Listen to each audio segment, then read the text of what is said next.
Welcome back to the Bitcoin Treasuries podcast. I'm Tim Kotzman. I'm here with Torbjørn Bull Jenssen, the CEO of K33. Mr. Bull, thanks for joining us. Thanks for having me.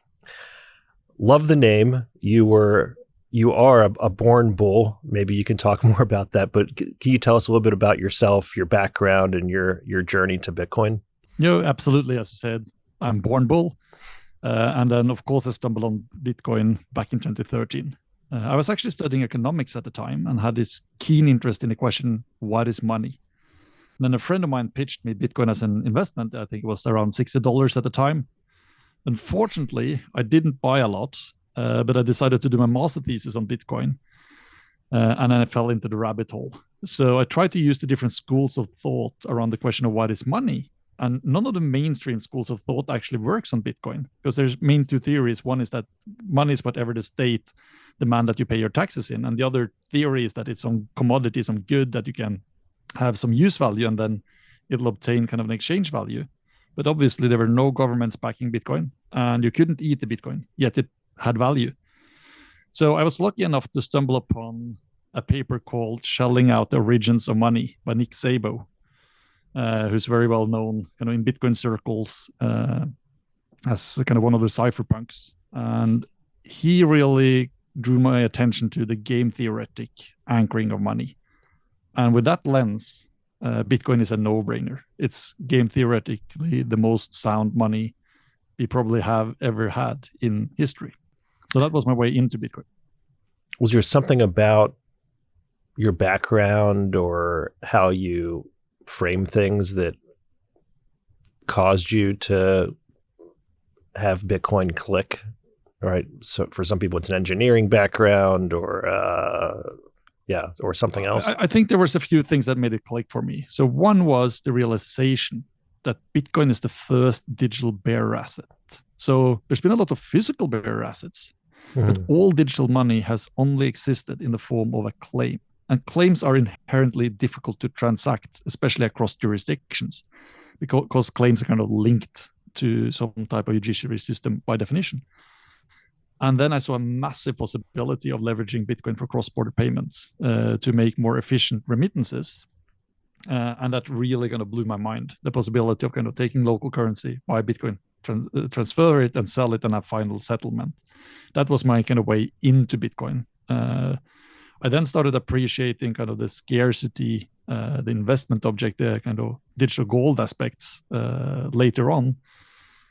The other part is that I've always been, or for a long time, been very interested in complexity theory, evolutionary systems. And Bitcoin is very much a complex evolutionary system, much more robust, much more adaptive than any kind of systems by design. And lastly, as an economist, I was very trained on thinking kind of from first principles.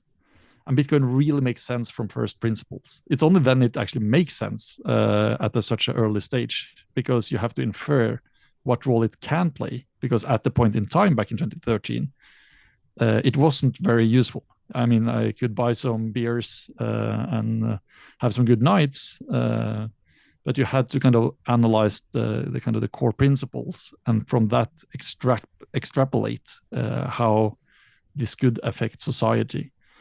And that's very much how a lot of economists are working. Unfortunately, many are too locked in the mainstream school of thought and have therefore been dismissing Bitcoin. But if you're a true economist, Bitcoin is something that should really fascinate you. At least it did for me. How do you think through 2013 through maybe last year, right, with the ETFs launching in the United States and Microstrategy having a few years under its belt of putting Bitcoin on its balance sheet? Can you kind of walk us through that, call it a decade, and then maybe that'll bring us more than a decade, and then maybe it'll bring us to present day? Yeah, and of course, I think what was fascinating back in 2013 was that all of these concepts, the concepts of governments embracing Bitcoin, etc., were discussed, but it was in many ways too early. And I think those who had a clear understanding of the capabilities of Bitcoin understood the journey Bitcoin would take, but it was impossible to know the time frame. And when I wrote my master thesis, I would never have imagined that the US would kind of establish a strategic Bitcoin reserve. It kind of sounded too crazy in a way. There was a lot of up and downs, of course, in between. And many critics have thought that the volatility has been the challenge for Bitcoin. Whereas the way I see it, it has been the main engine driving Bitcoin forward. Because with every bull market, you have had new participants coming in. The market has gotten too euphoric, the bubble pops. But then new players, new infrastructure continues to build. So back in 2013, I used local Bitcoins and tried to use Mt. Gox, one exchange accounting for 70% of the global volume. Of course, that crashed, but because of the kind of the massive price rise in 2013, Bitcoin reaching $1,000, platforms like Coinbase and Kraken really could build out. And because of Coinbase and Kraken and the Bitstamp and the others, the bubble of 2017 could happen when we reached euphorically $20,000 a Bitcoin. And because of that bubble, the CME built out futures. Fidelity started building out custody. LMAX built out LMAX Digital, like a traditional FX kind of venue. The market crashed again. But then because of this infrastructure, the hedge fund guys, the Paul Tudor Jones, etc., they could come in next time. And I think now we may, like for every cycle in the past for Bitcoin, there's been a lot of participants that couldn't participate. They didn't have the type of infrastructure they needed. They didn't have the regulatory frameworks they needed. Now I think the doors are fully open. I think this is the last time when, like, with the ETFs, now when we have nation states embracing it, with regulations for good and bad, like now every possible kind of person, institution, organization, company can buy Bitcoin. Most of them still hasn't, but there's now nothing blocking them, which I think will repeat the patterns of the past, that when it really starts to accelerate, you'll have an order of magnitude larger kind of pools of money coming in this cycle. And in this cycle, it's going to be nation states, corporates, and institutional money. Without getting into price predictions, do you see this as potentially a longer cycle to play out, with kind of grinding higher with these more institutional and corporate pools of capital trickling in, or no? It's hard to say. I mean, the market tend to accelerate as it builds momentum. And then you get participants that take on more and more risk. Mm-hmm. And then eventually stability becomes destabilizing. There's someone that's over leveraged, and then a little gust of wind will kind of make the house of cards fall. I think we still have one more spectacular blow off top ahead of us at way higher levels than where we are now. But then, of course, with more and more institutional allocation, now they're not really allocated yet, but when they have a target of, say, 5%, 10%, they become a stabilizing factor. Because if you have a target of 10% of your portfolio in Bitcoin, you'll be a natural seller when Bitcoin appreciates, but you'll also be a natural buyer when Bitcoin falls. And we haven't had that type of participants in the past. And I think that is what will kind of stabilize Bitcoin, but that is probably going to be after the next, after this bull market, is my hypothesis. When did you start observing and thinking about the corporates putting it on their balance sheet? Was there any sort of defining moment for you in that journey of deciding to get into the business, so to speak? Yeah, no, so for K33, it's very simple, right? So personally, we hold Bitcoin, I hold Bitcoin. It's what we advise. We're a broker. So, I mean, we service high net worth individuals, family offices, corporates, other crypto hedge funds, and also work with traditional financial institutions. And for especially the high net worth and the family offices, we have advised them to allocate to Bitcoin. We've told them about the possibility of Bitcoin becoming the new global reserve currency, the massive upside potential for Bitcoin just taking the role as digital gold, but also how that's an unlikely endpoint, given that Bitcoin, in addition to being absolutely scarce, is programmable, transferable. I mean, it's just so much more than gold. So in many ways, it was very natural for us to add Bitcoin to our balance sheet. So some investors have asked me, why didn't we do it sooner? And I tried to do it sooner. Back in our past life, when we were called Arcane Crypto, we actually started a mining operation in Norway. It was hydroelectricity. It was great economics. Norway is cold. We could reuse the heat. We started with 2.5 megawatt, 50 megawatt site, and then two things happened simultaneously. Interest rates were hiked and Bitcoin crashed 60%. That was fine. I know the volatility of Bitcoin, so we had structured everything so that we could easily stomach a 60%. But at the same time, Russia invaded Ukraine, and then energy prices in Norway jumped 100x. That made the mining initiative switching from being an amazing economic opportunity to being a disaster overnight. We managed to relocate the machines to northern Norway, but it became very clear mining industry is one thing that we didn't want to continue in. We focused all our efforts on the brokerage. And then my head of trading for years been kind of breathing down my neck because he wants collateral for the trading operation, not to take risk, but to have the possibility of doing liquidity provision, to get tighter spreads, and also to mirror out kind of trading capabilities from other venues. So he's told me over and over that like I need more capital to use as security to scale the business. And then when the timing now was right, there was market and investor appetite. There's a business need. It's a kind of our Bitcoins on our balance sheet are kind of truly unlocking the operational side of the business, in addition to giving us the long exposure. Kind of the stars just aligned, and then kind of executed. Got it. So you have the Bitcoin on your balance sheet, and then, as you said, it's almost like a dual engine of like stacking Bitcoin and selling the picks and shovels from the custody and trading aspect. Is that fair? Absolutely. I mean, we actually have several other treasury companies using us when they buy and also for custody of their Bitcoin.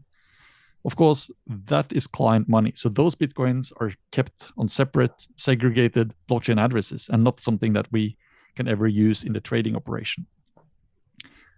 Using our own Bitcoin in trading operation, however, does not mean risking them.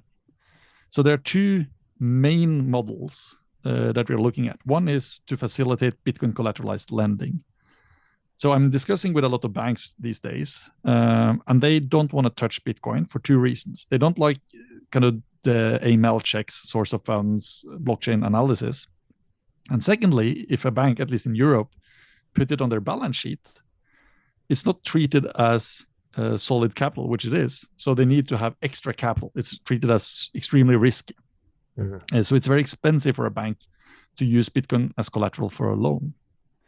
The solution we are discussing and exploring is one in which a client comes to K33 and post collateral with K33. We write a guarantee as a company based on the strength of our balance sheet to a bank, and the bank issues a loan to the client. We are willing to write a guarantee because we have collateral of the client's Bitcoin. If that collateral has a too low value relative to the loan, we'll have the right to liquidate and repay the loan on the client's behalf. So we're not taking risk.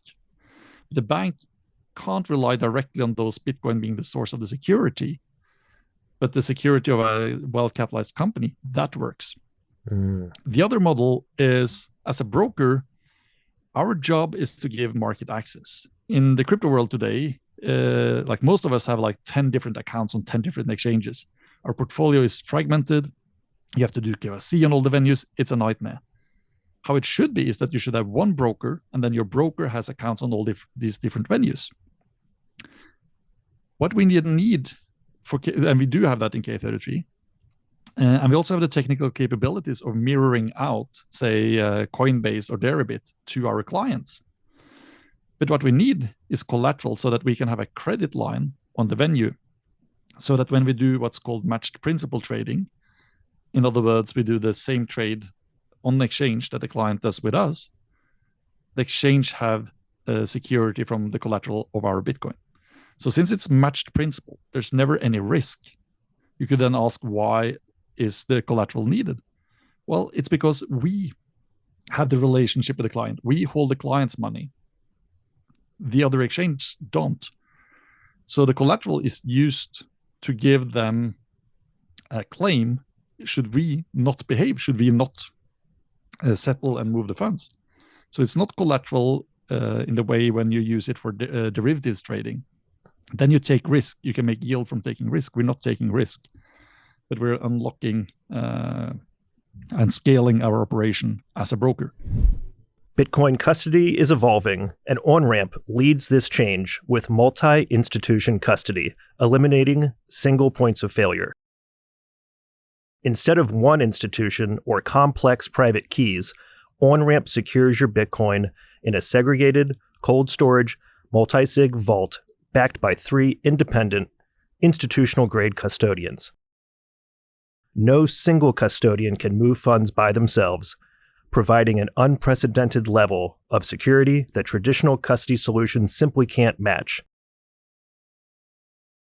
Protected by a $100 million Lloyd's of London insurance policy, all transactions are fully auditable on-chain, never rehypothecated, and executed only at your explicit direction.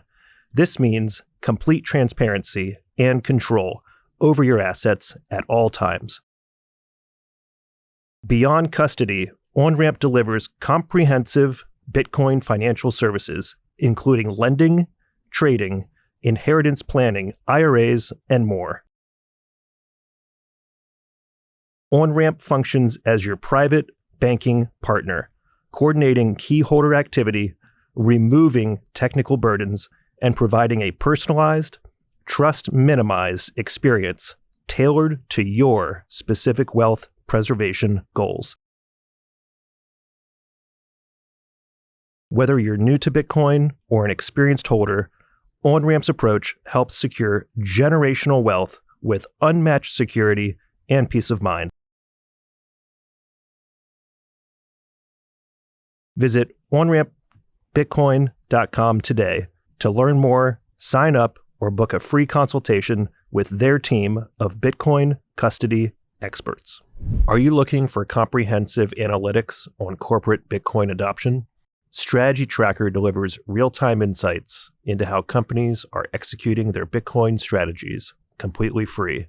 Monitor NAV premiums, cost basis performance, and track how corporate Bitcoin treasuries perform against the market. Upgrade to premium for just $3.99 a month and unlock exclusive benefits like detailed market rankings, real-time trading volume analysis, and advanced performance metrics for corporations embracing Bitcoin. Apply code KOTZ at checkout for 100% off your first month of premium. Strategy Tracker is your essential tool for measuring the effectiveness of corporate Bitcoin strategies. Visit strategytracker.com and gain the analytical edge in understanding the Bitcoin treasury phenomenon. Join us at The Win in Las Vegas, February 23rd through the 26th, 2026 for Bitcoin for Corporations. Use code KOTZ when you grab your tickets at strategy.com, and we'll see you there. Can you speak a little bit to your time in the industry? Because that's something that hopefully everyone's being thoughtful about as you look out on the landscape of everything that's happening right now. Yeah, absolutely. I think there are kind of 2 important benefits of having been in the industry for a long time. I've been here since 2013, and the predecessor, K33, has been kind of operating industry since 2018. And the one key benefit is an understanding of security, how to actually use multi-party computing to protect the funds, where to buy, how to hold, like how to operate the security aspects. Because there's a lot of companies now building really big stacks of Bitcoin, and you really need to understand the security risks and implications, down to also kind of physical security for key employees. There have been kidnappings, etc., and you need to have protocols and routines. And unfortunately, I would suspect that we will see a Bitcoin treasury company losing funds for poor security. Most of them will probably do really well, but there's also a lot that are very new to the industry and don't know kind of all the aspects or understand it deeply. The other part comes to having a long-term view. I mean, we've been through the cycles. We know that we are here for the long run. We know the deep drawdowns that Bitcoin can have, and we will not be shaken by that. There's a lot of newcomers in every cycle. And it's great when everything goes up, and then you typically have a crash. And during those crashes, some of the newcomers get hardened. They learn their lessons.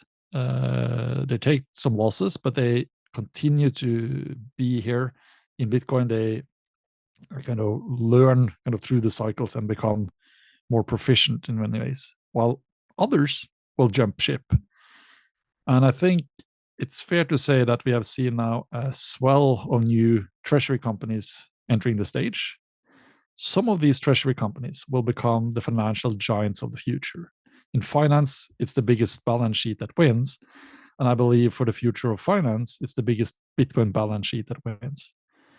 But some of them will also get shaken out in the first bear market, whether it's for having taken on too much debt or not stomaching the drawdowns. You only know after kind of you've been through the volatility how you'll live with it. So we've been through it. We've been growing through crash after crash. We know what journey kind of we're starting on, building up a strong balance in Bitcoin. Can you speak to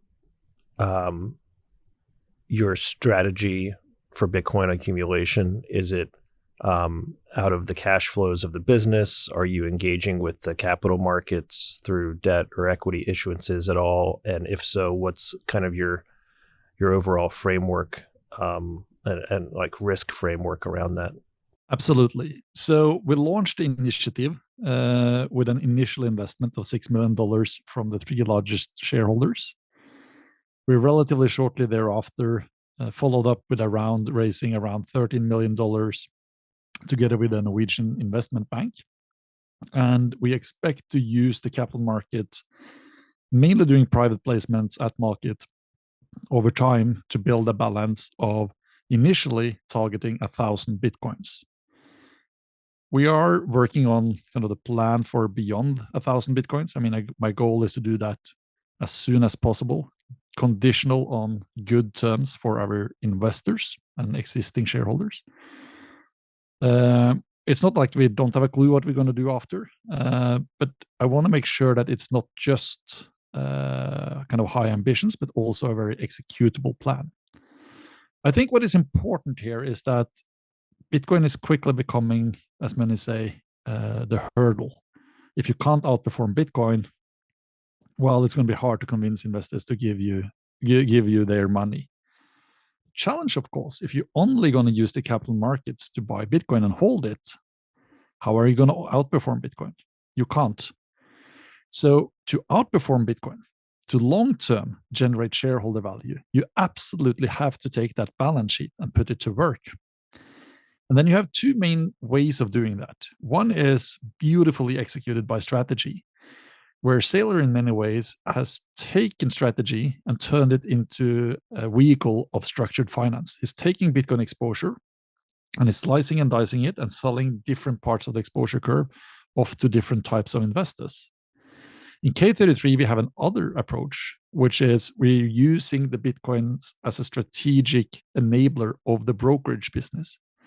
For the brokerage business, there's massive upside potential. I mean, looking at peers from traditional finance, we should be able to kind of grow the value of the company from the brokerage side like 30, 40x if we are successful on that. The nice thing for an investor is, of course, that since we are not risking the Bitcoins, we will never fare worse than the Bitcoins on our balance sheet. But we will, in addition, have this possibility of really scaling and being successful on the brokerage side and having a source of cash flow and revenue, which can be reinvested into Bitcoin. A third path that is starting to emerge are treasury companies either lending out their Bitcoin or starting to kind of engage with option strategies, for instance, writing put options. That can be kind of very valid strategies to undertake, but you also have to be aware that you're actually then risking the Bitcoins. If you're writing puts, someone is only willing to pay for that put option, like a right to buy Bitcoin at a low price, or like to sell at a low price, if there's a possible scenario where Bitcoin is even lower, where the option is in the money and the writer of the option is out of the money. In normal times, you'll just sit and collect the revenue from writing the options. But in the deepest bear market is when you then have your loss. And that's when you really, really don't want your loss. So I think some of those strategies at least need a lot more caution around risk management to not risk losing the Bitcoin exposure. So yeah, but the long story short is we're using the capital markets. We're mainly raising through equity. We are open to convertible structures, but we don't want to take on too much debt because we really know how volatile Bitcoin is. And long term, we expect to maximize Bitcoin per share through a profitable business and then reinvesting profits and cash flow into Bitcoin as we scale and grow. How do you think about being a Bitcoin financial services company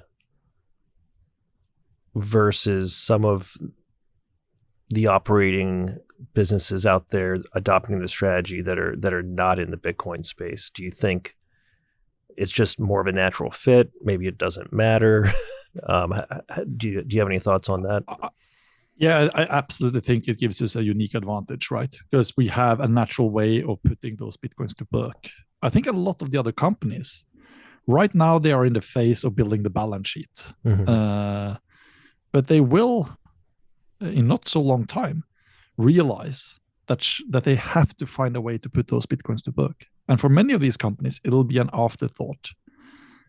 For us, we kind of know this from the start. That's the only way to maximize shareholder value. So I think it absolutely gives us a benefit. And also it means that we don't have to share fees with someone else for the custody and for the purchases. We can do that with our own brokerage. That makes a lot of sense.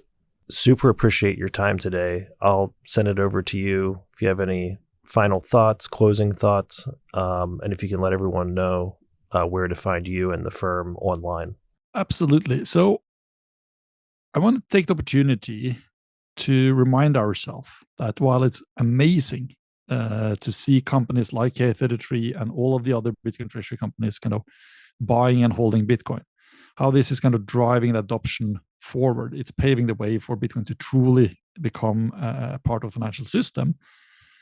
It's important to remember that Bitcoin is about more than just number go up. I think number go up is a really important part of Bitcoin. But I think also the right to do self-custody, to actually transact permissionless, kind of do permissionless transactions in Bitcoin is really important to defend. And I think over the coming years, Bitcoin there's a risk that we might see an attack from regulators who are going to say, well, you can have your Bitcoins in an ETF or you can have it in your treasury company, but you can't use it yourself.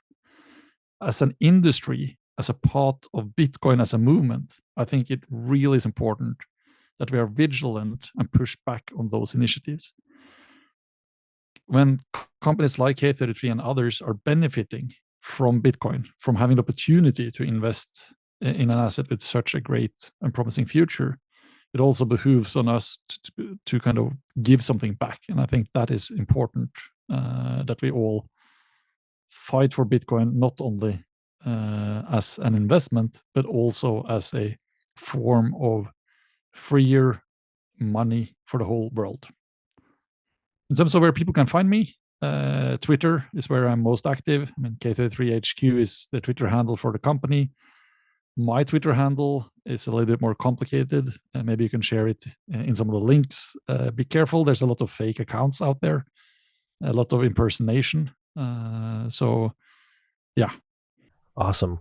Well, thank you so much for your time today. We'd love to have you back from time to time to stay updated, and we'll be looking forward to watching your journey here. Thank you so much. Thank you so much, and thanks for having me. This episode is brought to you by Arch Lending, the premier provider of crypto-backed loans designed for both individual and institutional investors. At Arch, your digital assets work for you without selling them. Arch offers flexible loan options tailored to your needs. Backed by industry leaders like Morgan Creek Digital, Castle Island Ventures, and Galaxy Ventures, Arch Lending is setting a new standard in crypto-backed lending. Are you ready to unlock the potential of your crypto assets? Visit archlending.com to learn more and configure your loan today. Hey guys, today's episode is brought to you by Stampseed. If you're in cold storage, you know how important it is to protect your seed phrase. That's why I recommend you head over to stampseed.com and check it out for yourself. This seed phrase storage device is one solid piece of titanium. There are no loose pieces, and you can hammer your seed phrase in letter by letter. When you go to stampseed.com, use promo code TIM15 for a 15% discount across the website. That's TIM15.